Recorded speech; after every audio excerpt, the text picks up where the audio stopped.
It is noon. Let's get started. I am really excited for this topic today. I'm really glad you all are here. We've got a fair amount of folks in the group.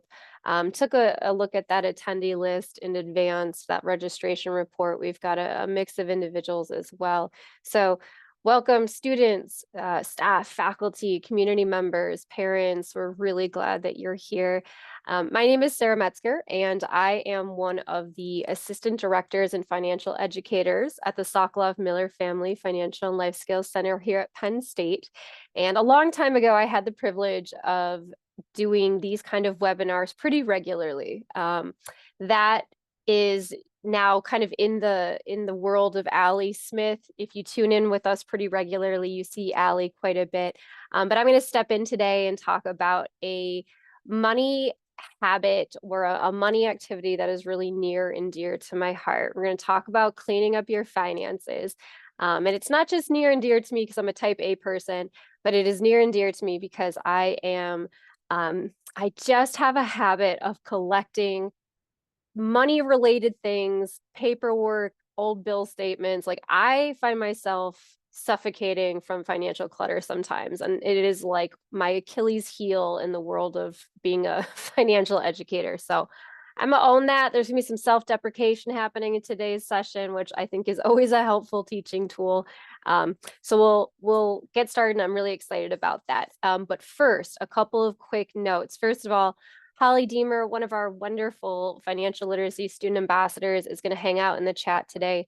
She is going to be communicating some really important information to you all, including links to our website, to the schedule of webinars for the remainder of this semester, as well as next. Our YouTube page, if you need to step out early and want to come back to this webinar, you'll see the recording on our YouTube page.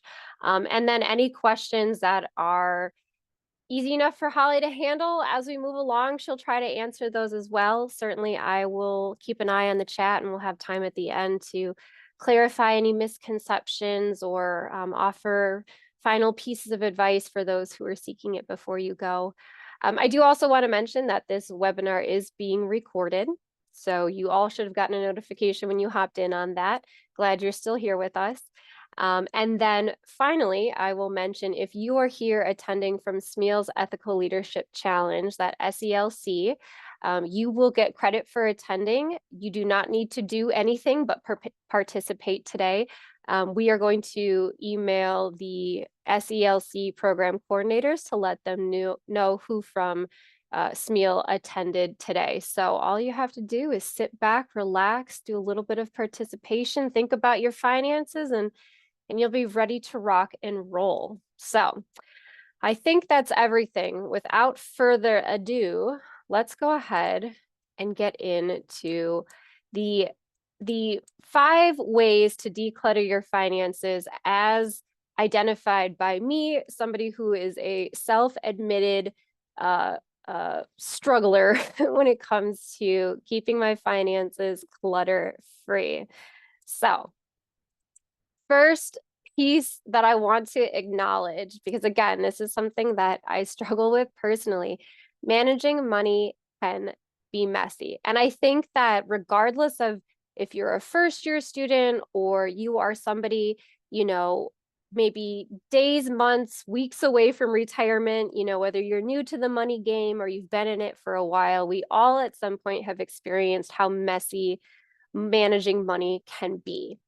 Monthly bills start to pile up, statements get misplaced. Sometimes, we just lose track of all of the important materials that we otherwise should not have misplaced, right?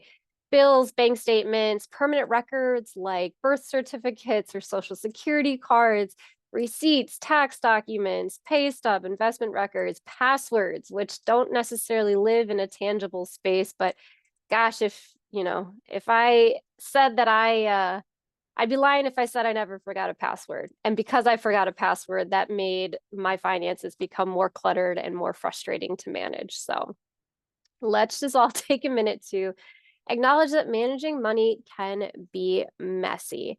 There's a lot of research out there that, is surveying folks about their approach to managing money, how they feel about their progress thus far. I know that the National Financial Educators Council surveyed folks in 2003, and Americans who responded, 58% said that they struggle with some aspect of money management. And a piece of that is the financial clutter is just getting in the way. It is suffocating. You might feel like this person in the graphic on the screen. And because you feel suffocated or because there's so much clutter, it is really inhibiting you from like moving forward with your finances, reaching financial stability or freedom of choice, which is really how we define total financial wellness in this office. So the good news is we can do something about this. It doesn't always have to be messy. That is not the status quo. But it's going to take some work. It's going to take a little bit of effort. My goal today is to be able to walk you through the action steps you can take to not have to feel like managing money is a complete mess, to not feel like financial clutter is a headache or that it's getting in your way. And also importantly, to help prevent the consequences that do come along with, financial clutter getting in the way of things. That includes stress. Been there, done that, felt that, right? Bills going unpaid, overdraft or late fees, lost accounts, subscription creep, which is really where we start to we lose track of our subscriptions and suddenly we're paying for things that we had a free trial for and we didn't realize that we forgot to cancel the free trial, and suddenly we're hit with like, great, now you have a 12-month subscription of so-and-so app and it costs you $59. Oh, geez Louise, like that's $59 that in my head I could have better spent elsewhere, right? So subscription creep starts to happen when our finances get a little too messy, overspending, not, catching our bill statements, not keeping track of what we have as an available balance in our checking account, or just like, letting our budget kind of go awry. Probably, arguably for some, most seriously, fraud and identity theft become potential consequences, as well as the inability to borrow money in the future. So, woof, look at all these consequences. Financial clutter does not just take up space. It has these real consequences that can impact your well-being and your financial stability, right? We want to eliminate this as much as we can. Financial stress, I know you're probably feeling it. It is one of the top stressors for people in this country. Tons of research on that. You're not sleeping well because of your finances. You feel like their things are a little cluttered. You came to the right place today, right? To elaborate on these unpaid bills, these overdraft fees, Americans are spending about $300 annually on late fees alone, which they're, if you're missing bill payments simply because it's a clutter issue, not because you lack the funds to pay a bill, like we can address that today. I'm going to cover that. So there's hope yet, right? And then, I mentioned lost accounts, forgotten accounts. These seem like, who loses an account? How do we forget about accounts that we have out there, like financial accounts, savings accounts, checking accounts? I would have never thought that like I could lose track of a financial account, but I know firsthand, like I have experienced these consequences. I know firsthand how frustrating and disheartening and even embarrassing it can feel to experience one of these consequences. And I'll tell you, I'm mostly an open book. I'll tell you a quick little short story about myself. That back in 2020, I came to find out that a long lost savings account, it wasn't lost at the time, at least I didn't think it was lost, but a long lost savings account created for me by my dad was effectively drained of its money by the state of Illinois.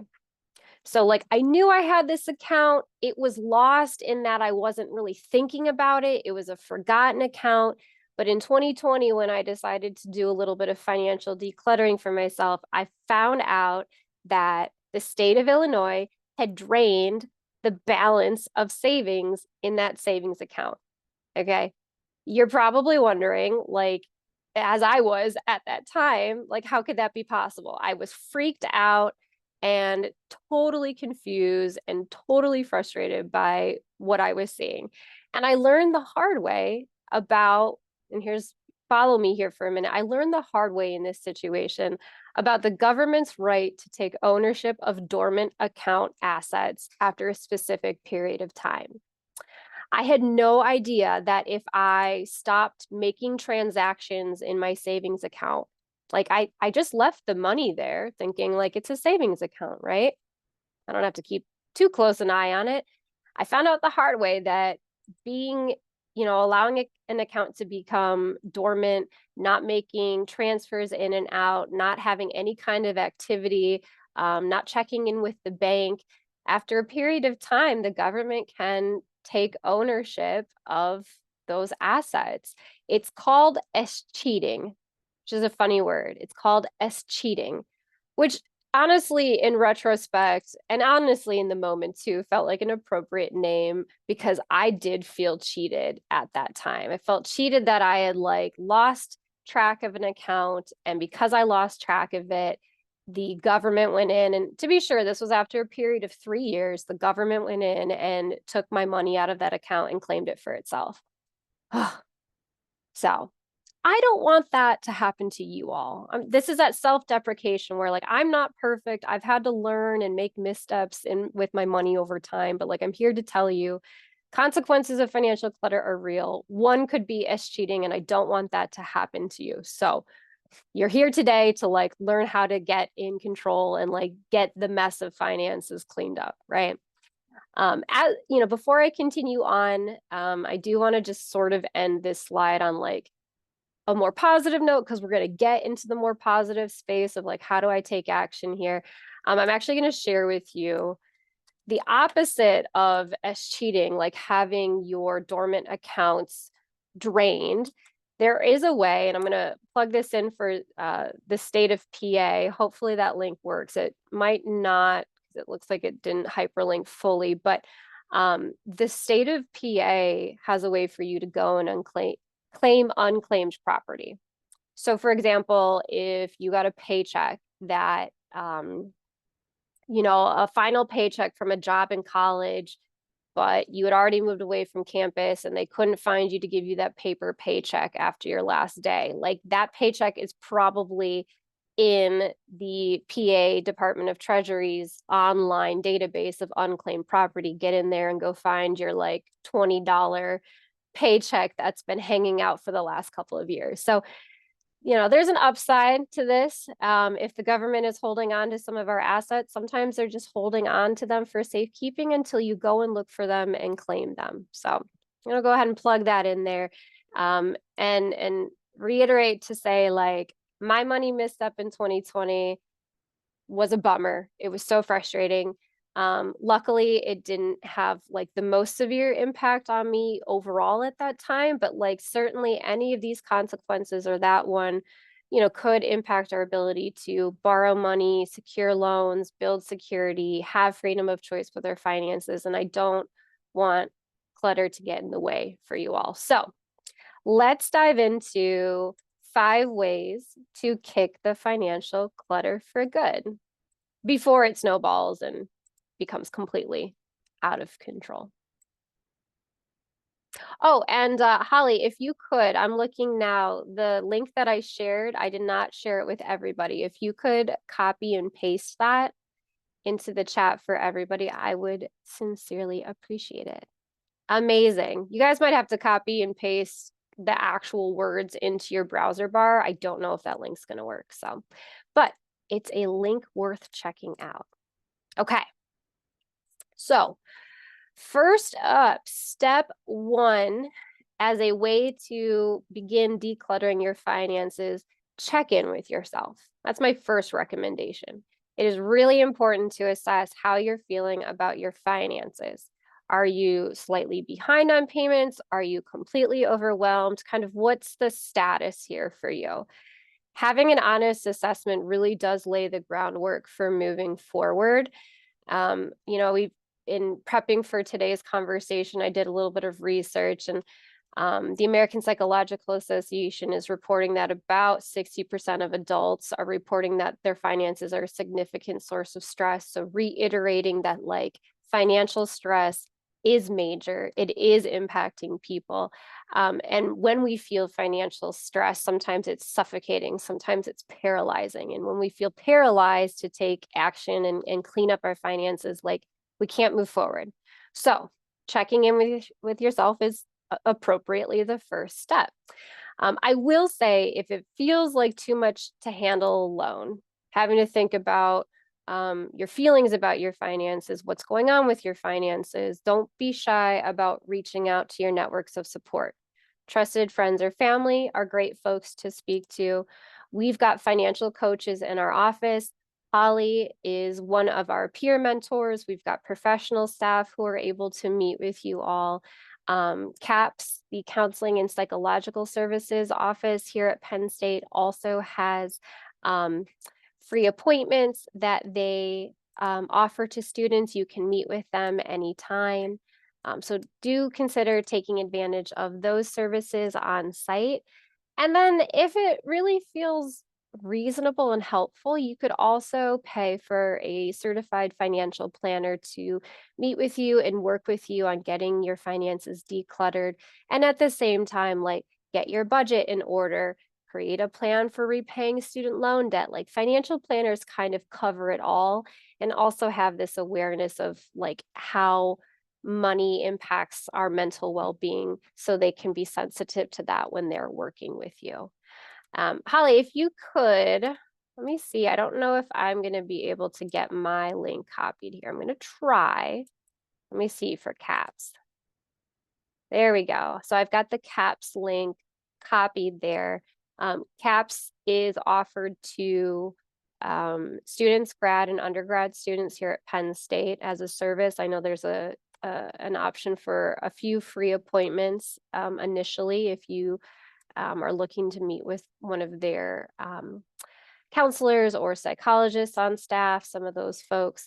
If you are a Penn State staff or faculty member, so if you're a Penn State employee, Penn State, through their human resources webpage, does have access to an EAP, which is an employee resource and a provider that will get you connected with a virtual or local counselor that you can meet with to talk about some of these feelings of stress that tie into your finances and maybe some other spaces of your life. But like, let's take seriously the stress that is attached to managing money. Okay. So check in with yourself. I'll leave you with, in this first action step, 2 resources that I also think are pretty handy. So let's say you don't want to meet with anybody right now, you don't want to set up an appointment with CAPS or the EAP or a planner, you just kind of want to take some action yourself. I recommend you pick up the book, The Psychology of Money by Morgan Housel, which conveniently is available via the university library system. So I'll go ahead and copy that link for you all as well, so you have it and paste it in the chat. What's cool about this book is that Housel explores, in this case, 19 different short stories, but different ways that people think about money and how those different attitudes show up in financial behaviors and how those financial behaviors are impacting individuals' financial wellness overall. So it's actually quite a very curious book. I encourage you to take some time and read it if you are really here in this like first action step of like checking in with myself in order to get my finances cleaned up. Secondly, I will mention as a self-study resource, Dr. Brad Klontz. He's a financial psychologist. He has an online tool, a questionnaire, something like maybe 30 questions, a tool that you can complete to get a better picture of what he calls your money scripts. So these are the things that we say about money, our beliefs, our values, our attitudes, and then how those translate again into real life financial behaviors that are either helpful or sometimes unhelpful. I mean, let's be real. I have experienced plenty of unhelpful financial behaviors like avoiding looking at my long lost savings account, which money avoidance is actually a money script, right? That's something that I've realized can be true for me to an extent. So I do think Brad Klantz's resource is very interesting to explore. And again, just kind of helps to peel back like who we are financially speaking, what our predispositions are, what the healthy behaviors are or unhealthy behaviors that show up in our finances, and how we can work to change those. Because of course, like financial clutter is a headache. It gets in the way. It has consequences. We want to deal with it, but we don't want managing financial clutter to be like the one thing we do every year, right? Like an annual spring cleaning activity. We should do it at minimum once a year, but like, why not build in keeping a clutter-free financial space part of like your regular habits with money? And I think that these two resources can help put you on the track for that. So do check them out at some point. If anybody has read The Psychology of Money in our group today and wants to share about that, by all means, throw a review in the chat. Would love to hear about it. Or if there's a different book that you've read that deals in both like our feelings and money, there are more out there. Happy to hear about those as well. But like, the Marie Kondos of life like are great for helping us become more organized people, but to what extent they're going to have us think about what money means to us as part of that process, it's not always quite the right fit. So we got to search out there for the right tools, and they're there. So step one in reflection is check in with yourself. Make sure that you are in a mindset where you can go on to take additional money decluttering steps, and then build in some habits that allow you to stay clutter free month over month, not just like once every now and again in the course of a year, and then like by next November I got to take a look at everything again because it all piled back up, all that clutter piled back up. We don't want that. So let's say you have already checked in with yourself and you're like, I'm ready to roll, Sarah. I'm ready to get clean, cleaned up my finances. I don't need to check in much more with myself because I am in a confident space. I'm ready to take some action. Cool. Let's go on to then step 2, which is purge. I love this. I've got purge and merge. Merge is coming up. Purge is what we're going to talk about first. So after you do that check-in with yourself, you're going to purge what you don't need. And by purge, I mean shred. Since most of the financial paperwork that you have in this clutter that you'll end up, disposing of, it's going to probably be paper-based, and it's going to contain personal, more likely than not, personal identifying information and account numbers that are for your eyes only.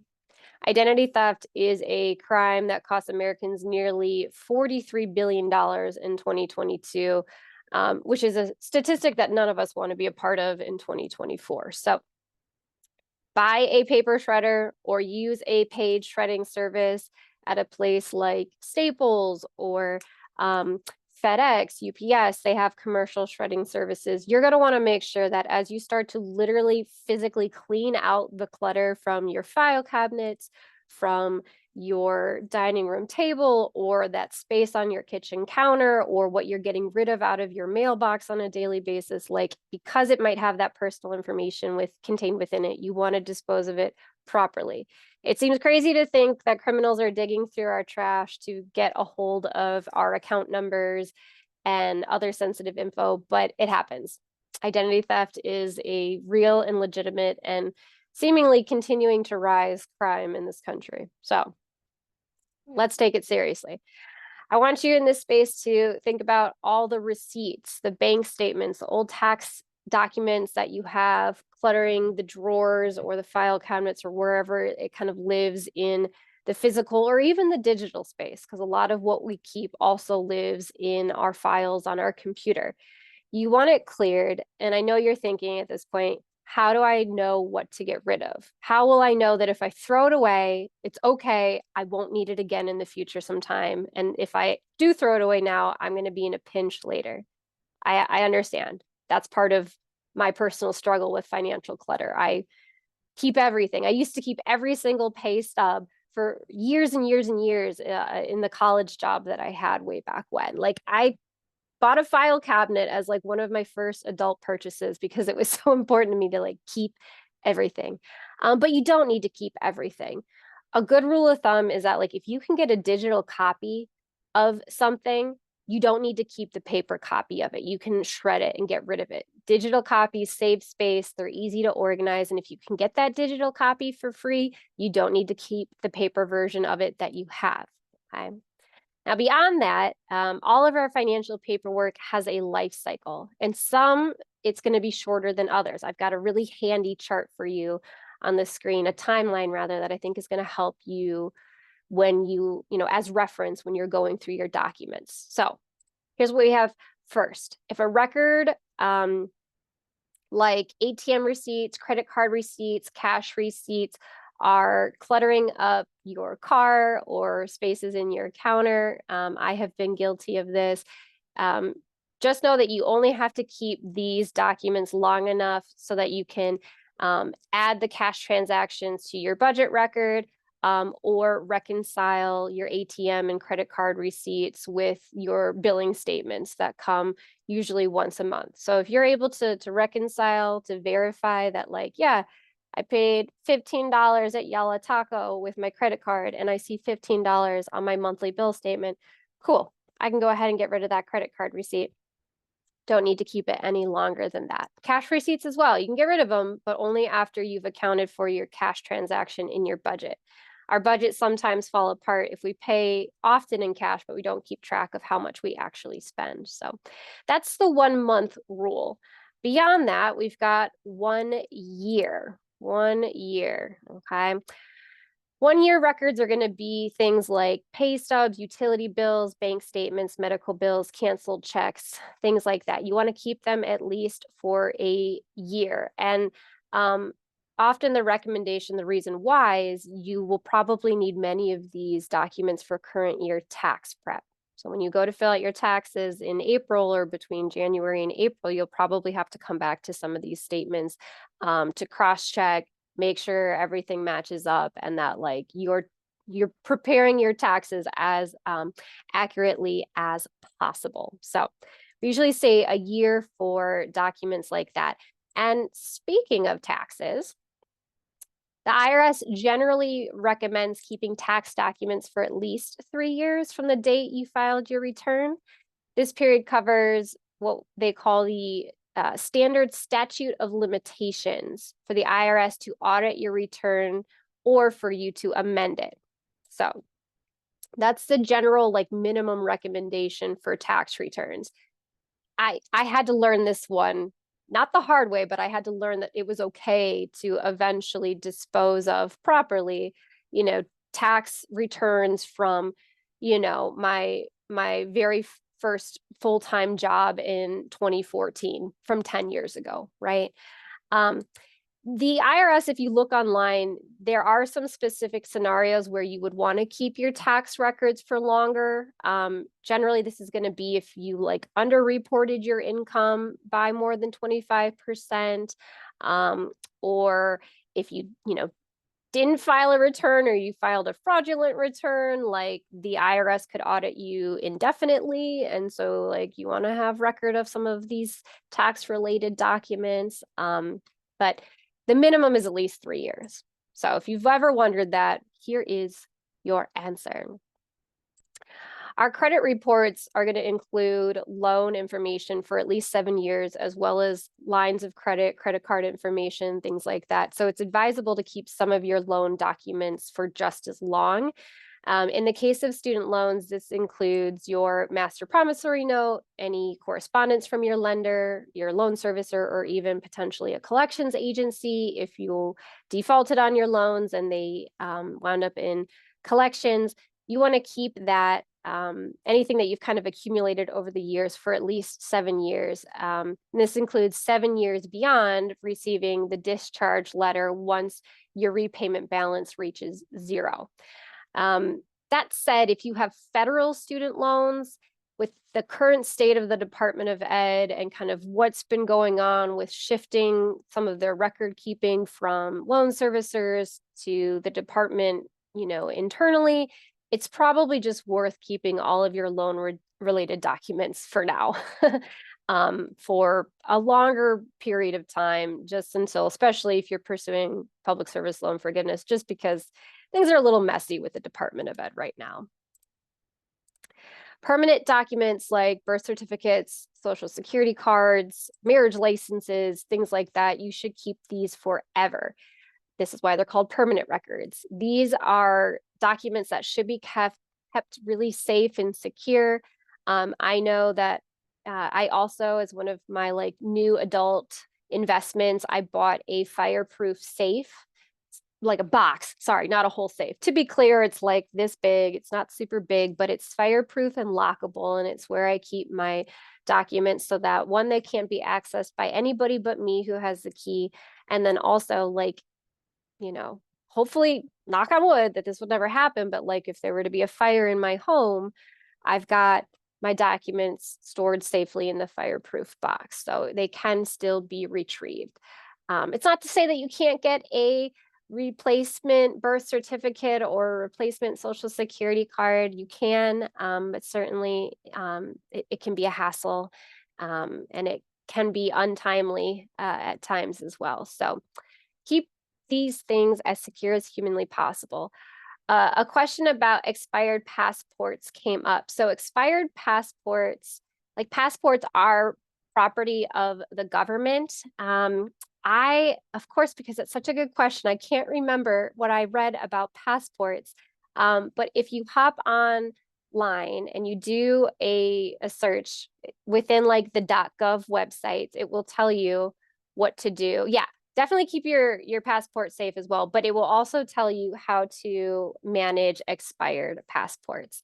I'm in the habit of just keeping them stored securely, but that's also part of just my habit and what I'm comfortable with my like personal documents. So, but it is property of the state, of the government, of the US. So we want to make sure that we don't just like throw out our expired passports in the trash, but that we handle those appropriately. Also because a passport is like your personal identifying information. You don't want somebody to get a hold of that. So excellent questions and contributions here. This is just a guide, the timeline that you see on the screen. If you want to keep anything for longer, that's perfectly fine. It's personal finance for a reason. So this is not going to be like a hard and fast rule, but it's going to give you a starting point if you are kind of drowning in paperwork or your file cabinet won't close because it's too full and you just want to get rid of some things, right? This is a starting point. Perfect. And then, Holly's hopping into the chat with some information about expired passports. I am not even sure that my household shredder would be able to handle sending a passport book through it. So it might be one of those situations where you want to have it go through maybe like an industrial shredder, or you just, maybe you have a friend who's got a more professional commercial shredder at their house. There are more expensive ones out there that, Staples sells. But anywho, great contribution there, Holly. I appreciate that. Excellent. Let us continue on. So we talked about the purge. Now we get into the merge. It is essentially streamlining your financial accounts in this third step. I want you to think of like merging as reducing the number of financial buckets that you need to keep track of. This was something that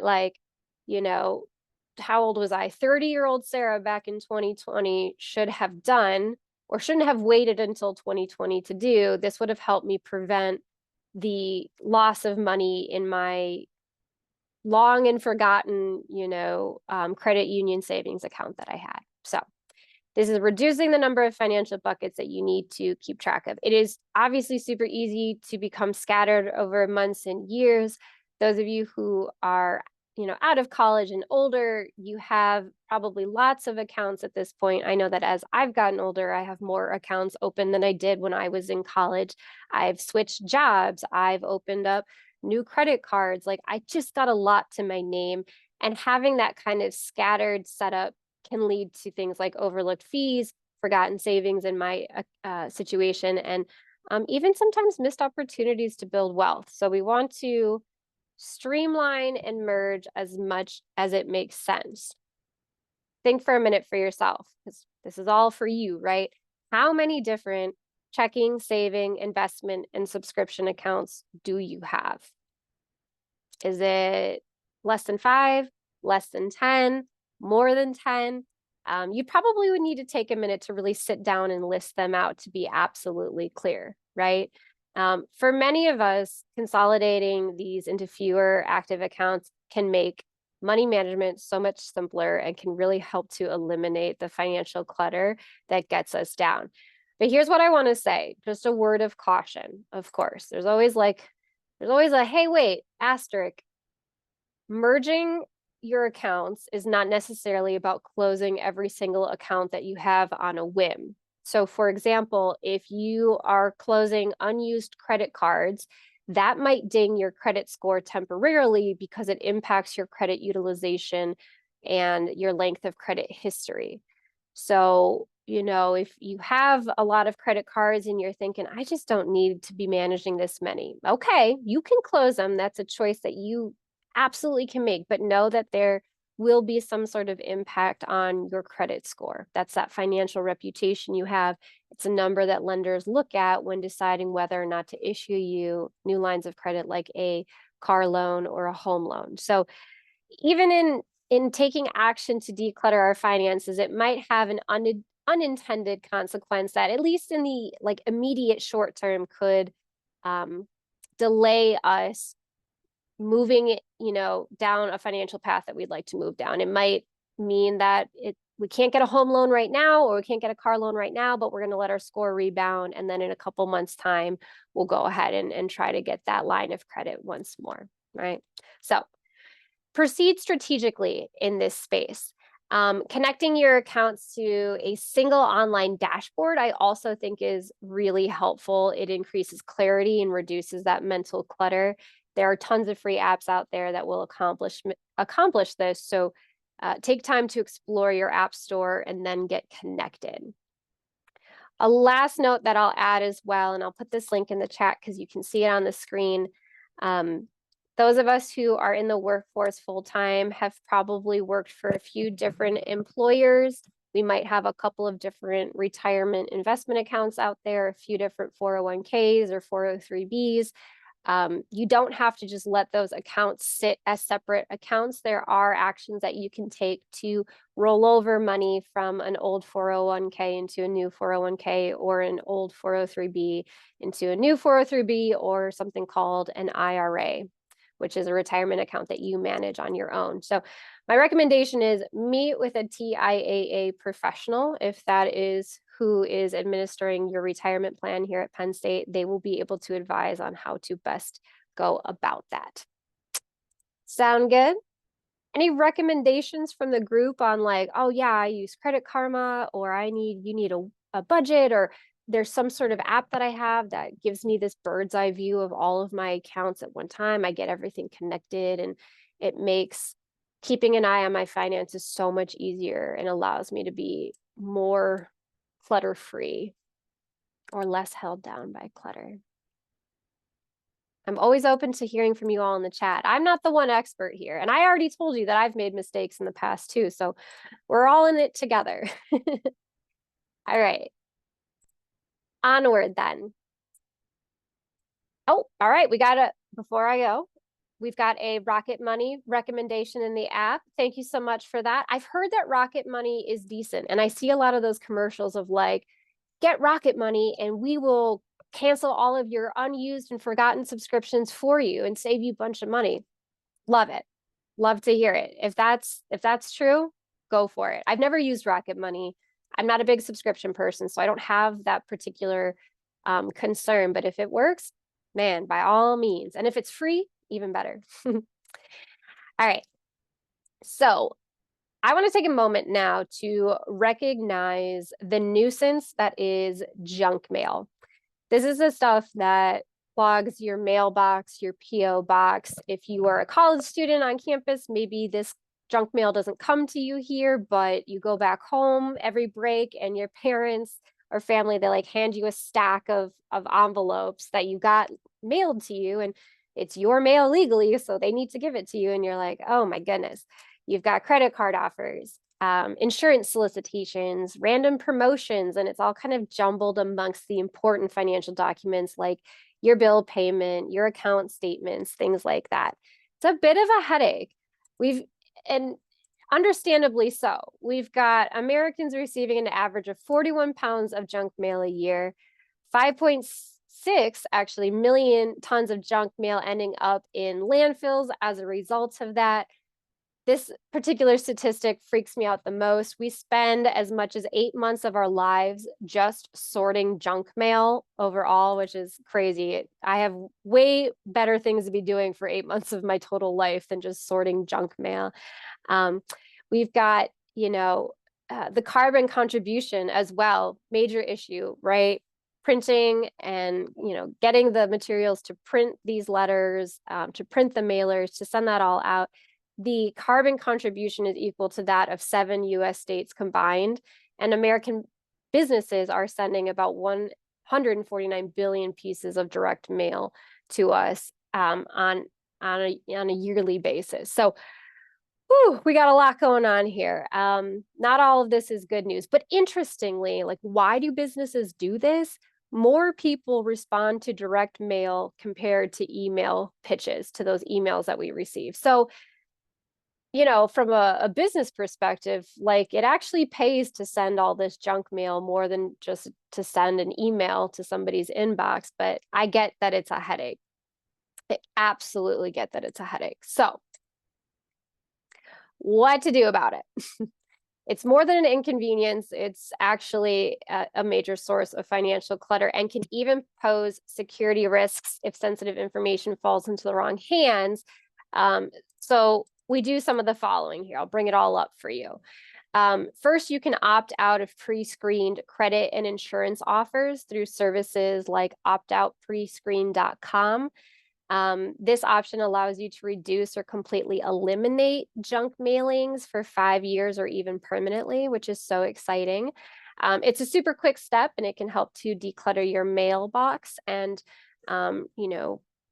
leave space for the real bills that you need to take a look at, or, at least reduce perhaps some temptation to open new credit cards when the companies continue to send you all those exciting new credit card offers, right? If that's important to you.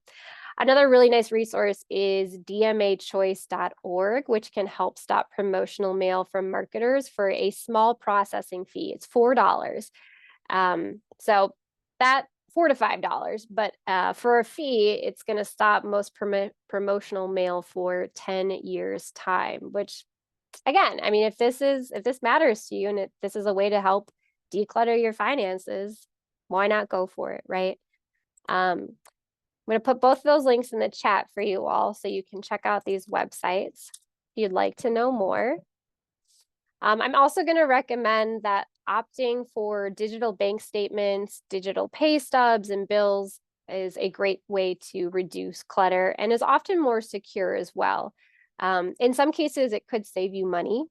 I know that for me with Verizon, my phone bill, Verizon takes $5 off of my monthly bill statement because I've gone paperless. I get e-bills. I don't get a paper statement anymore.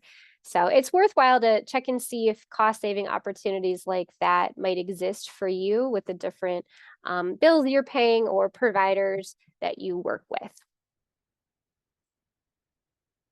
All right.